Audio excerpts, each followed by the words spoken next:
Oh shit! Oh no! Oh no! Oh shit!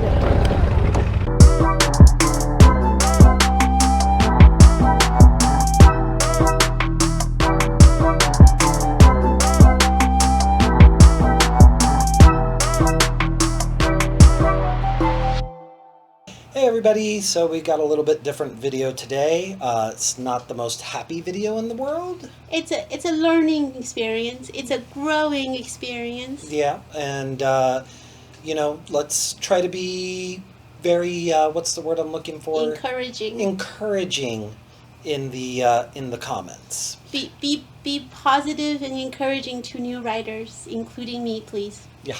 So, you may have seen, as we alluded to in the intro, something interesting happened.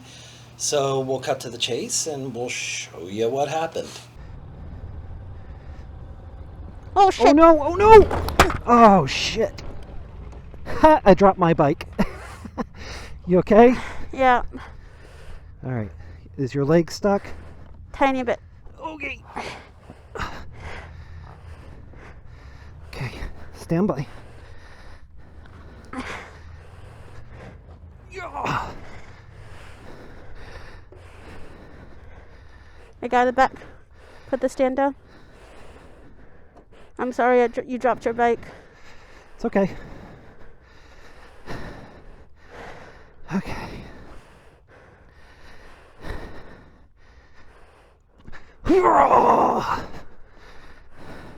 Do you need my help? Nope. Okay. Whew. Okay. Heavy. That was fun. Okay, so I dropped the bike. I was not super ready for the transition from the Vespa to the Honda Big Girl bike. But I was ready for the road parts of it. I did really well on the streets. The parts that I was not ready for is in the parking lot, the slow speed maneuver stuff. Yeah, she does fine on the streets. Like, she's got good strategy. There's a squirrel. Doggo's going inside. So on the streets, she's got good strategy. She knows what she's doing. But we all know that below 10 miles per hour, the rules change a little bit. Well, I think what happened was, thinking about it, because it's been a little while now, and I've gotten back on the bike, so I can think about it objectively. I think what happened was the skills I developed riding the Vespa did not translate to my big girl bike at all. So what happened was I relied on the weight, the gravity to pull the bike down. So I relied on my left leg to be the stabilizing agent, which it cannot on a 500-pound bike. Yeah, I mean, it's a big difference between the Vespa weighs in at, like, I want to say 325, and this bike weighs in around 525. So, it was a little bit different. Yes. Definitely putting a foot down real fast doesn't always do it. As we can see from the video, the main culprit was grabbing the front brake and being turned, and it didn't go super well. There was some bruising, which, trigger warning. It's, here it is. Yeah, in all its glory. How long did that take to get better? It's still healing, but the actual colorfulness went away after about 3.5 weeks. Yeah, so we're about, a month away from when this went down. The fun thing is if you watched our last video, that one was a while ago. We had a couple of things in the bank still, and we have been focusing on the weekends on doing training. As well as the weekdays. And the weekdays. So then there was the getting back on the bike portion of it, which, I'll be honest with you, from my perspective, I became kind of concerned that she wouldn't ride anymore from that first time out. Yeah. So what happened was Or back out. when I got back on the bike, because we had to actually elevate my leg for a while because it was very severely bruised. In fact, I think it was what it's called, bone bruised. Like it actually was pretty deep bruised. So a big swelling happened, and it wouldn't fit in my motorcycle boots. My leg wouldn't go in there.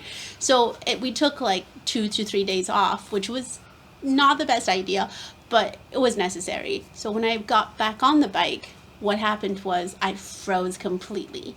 I literally could not get my right hand to twist the throttle. I had my foot on the back brake and could not bring myself to twist the throttle at all. So there was a little bit of trauma that I had to work through. I was standing there in the parking lot watching, and I was like, oh, it's been about 5 minutes. I'm like, oh, this is not good. So well, we had to change tactics. So we had to. Although you did end up taking it for a quick spin. Right. I mean, eventually. Yeah, it happened. And like, props to her, because the moving parts were fine as long as the bike is going straight. Even a little bit of turning, I'm okay. It's this coming to a stop made me completely terrified. And all of the progressive braking that I remember from the Vespa, all of that stuff just gone out of my head. So it was just literally panic grab every single time. So we got to the point where we had to go and get the Vespa, just so that get a feeling of moving and stopping. Yeah, because I just said, hey, why don't you just hop on the Vespa again and just go, And so we did that. We got back on the Vespa. I rode her bike to the parking lot. She rode the Vespa there. She hopped on her bike, and it was that lockup was gone. And she just hopped on and started moving. The feeling of moving was very important to get back into, I feel like. But also, there were certain things like the skills I was saying I have on the Vespa, for example, back brake on the left-hand side, front brake very squishy, not at all sensitive. Those things that I'm used to on the Vespa, I can experience that again before getting on the big girl bike and just be like, oh, that's different. Yeah, because the Vespa's brakes are like, 2 planks of wood. You gotta squeeze, and the NC has superior brakes to the Vespa, and it doesn't take, I do the 2-finger braking on that, and it's great. Oh, we gotta rewind. So before we even went to the parking lot, I did the shifting my weight from one side to the other side. Yeah, so... And that was really, really important. Yeah, because basically, the bike is a little tall for her. She's 5'2", and inseam is like, what did we measure your inseam at? Like 28? I don't remember. It was like 27 or 28 Any amount inch. Of small people numbers. Yeah, inseam, and so she cannot flat foot that bike. But then again, I can't flat foot my bike either. Yeah, but there's a difference between not being able to flat foot a Vespa and not being able to flat foot a 500-pound yeah, because she also couldn't flat foot her Vespa. Which is what made me think I would be able to handle my Sriracha very, very well.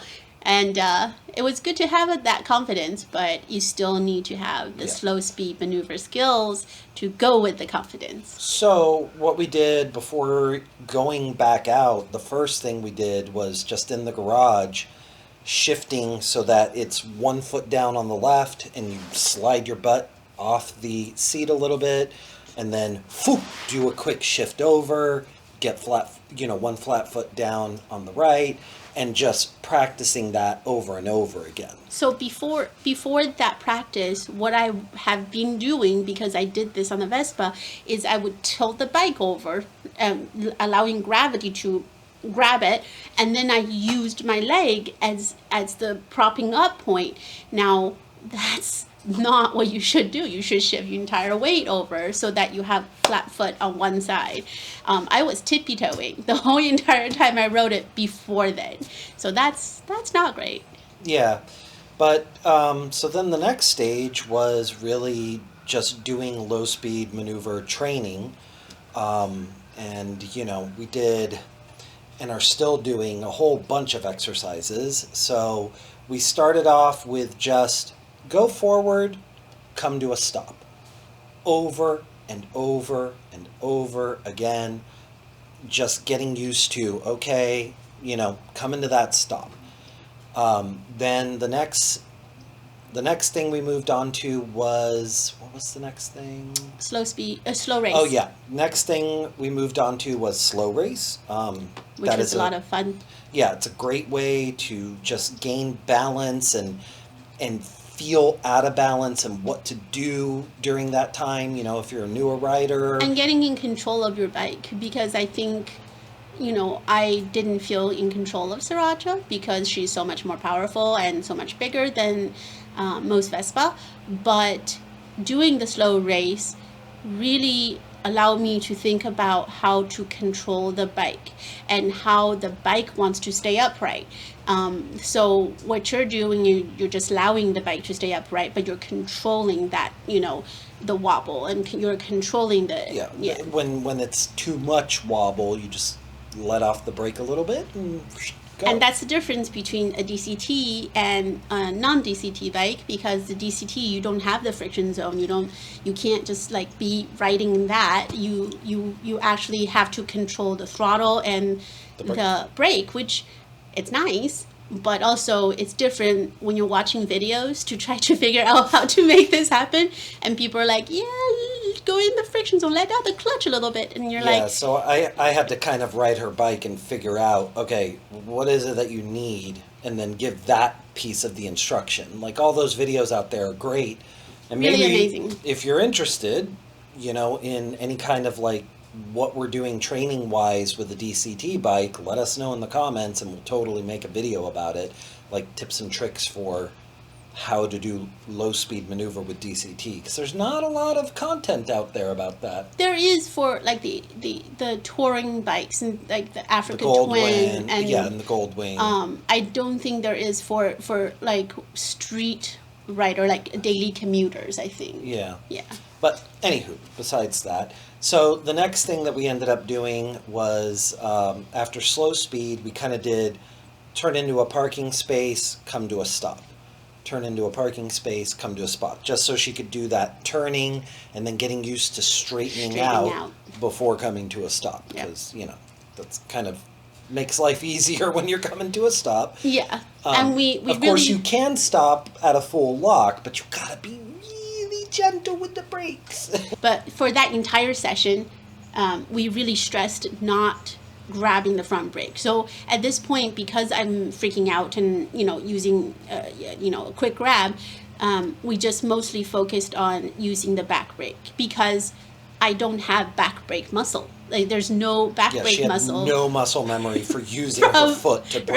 Right. So we had to really practice braking and how to apply progressive braking on the back brake, to the point where now I'm comfortable using the front brake again. Yay! And know how to lightly, hold back on the front brake and then let go so the bike doesn't come to a stop and things like that. Yeah, because she originally would grab that front brake and it was just, because Vespa training. she had that wooden frickin' brakes on the Vespa, because the Vespa's brakes were appalling at best. It was doing its best. Yeah, it was trying really hard. So the next thing we moved on to was doing slaloms, and it's cool how much she progressed in those slaloms, because she started off pretty rough and now kicking butt.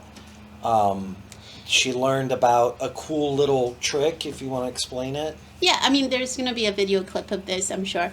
But basically, as I didn't want to lean, but as I'm getting into the leaning, feeling, because when I was leaning the bike, I felt like the bike was going to go down. So as I'm practicing more and more into the leaning, PJ was telling me about this trick where if you're leaning and you pull into the lean, your bike actually comes back up. And I was like, no way, how does that work? That does not work physics.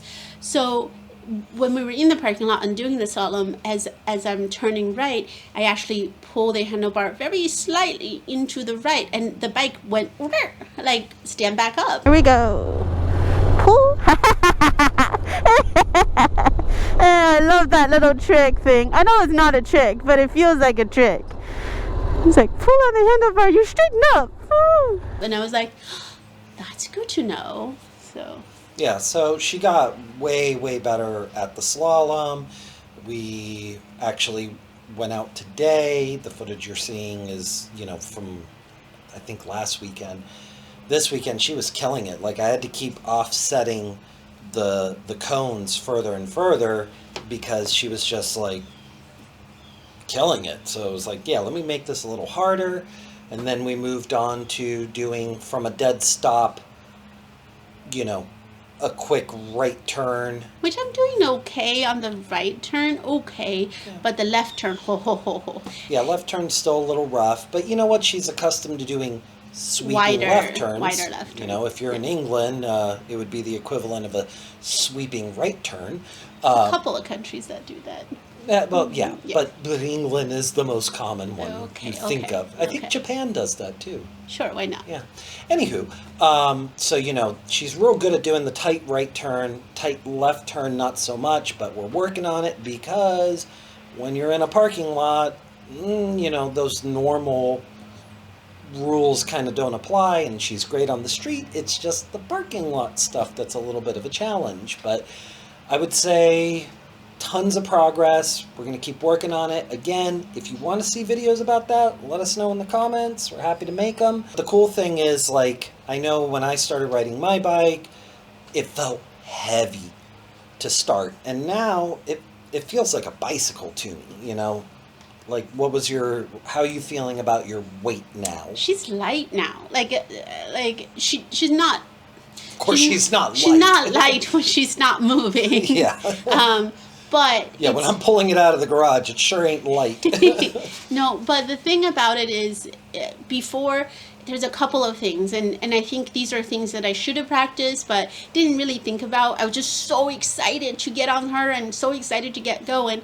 Shifting the weight, number one. You have to be able to position yourself, like shifting your entire weight over so that you are balancing the bike with minimal effort. And that's the first thing. Second thing, as you're moving, no tight gripping, and everybody keeps saying this, but figure out how to twist the throttle like it's an egg, roll it between your fingers.